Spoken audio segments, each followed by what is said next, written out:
Europe 1. Place à l'édito éco, Dimitri Pavlenko. Bonjour Olivier Babot. Bonjour Dimitri, bonjour Anissa, bonjour à tous. Olivier. Alors ce matin, Olivier, vous avez choisi de nous parler de la méthode Elon Musk appliquée aux finances publiques. On peut dire qu'elle fascine autant qu'elle inquiète. Vous nous dites que si certains la jugent brutale, en tout cas elle est redoutablement efficace. Oui Dimitri, certains frémissent devant la radicalité de son action, mais elle en fait rêver d'autres. Je dois humblement avouer que je me range plutôt dans la seconde catégorie jusqu'à nouvelle information.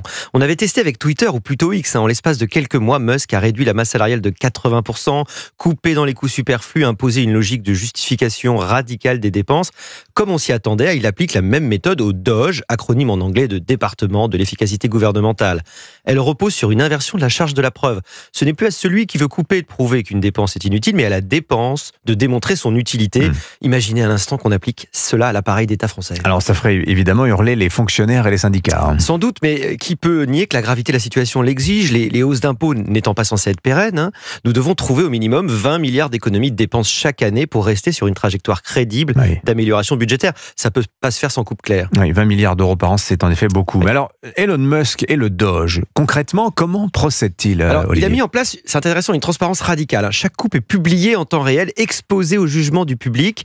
Il ne s'agit pas d'ailleurs de couper à l'aveugle, mais de forcer un réexamen de chaque dollar dépensé. Alors concrètement, ça se traduit par la suppression de nombreux postes administratifs redondants, la fermeture de bureaux coûteux sous-utilisés, la réduction drastique des budgets marketing et de lobbying, d'ailleurs politiquement orientés, la fin de nombreux avantages et privilèges internes, et la fermeture de lignes de crédit discutables telles que 15 millions pour décoloniser les programmes ou 500 000 $ d'abonnement par la NASA au site d'information politico. 500 000 $. Oui, ce qui pourrait constituer quand même une subvention cachée. C'est un service de presse. Oui, ça fait un peu cher. 500 000. Oui. Alors imaginez que chez nous, chaque subvention, chaque niche fiscale, chaque agence publique doivent justifier son existence sous l'œil des citoyens. On trouverait sans aucun doute des dizaines de milliards au niveau de l'État, exactement comme on trouverait facilement des économies immenses dans une ville dépensière comme la mairie de Paris. Ce serait une révolution culturelle en France. Et en effet, le problème est culturel. Nous sommes drogués à l'intervention publique et nous en demandons sans cesse plus à mesure que croît son inefficacité. Mais on doit comprendre ce qu'un changement de logique pourrait produire d'effets bénéfiques.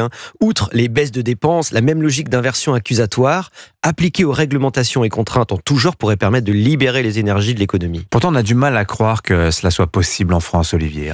La machine administrative, ici comme ailleurs, protège naturellement ses rentes, ses structures, ses habitudes. Il faut un courage immense pour s'y attaquer, une vertu qui n'est pas tout à fait la plus répandue dans notre personnel politique. On peut aimer ou détester Musk, mais sa logique de remise à plat quand même devrait inspirer nos dirigeants.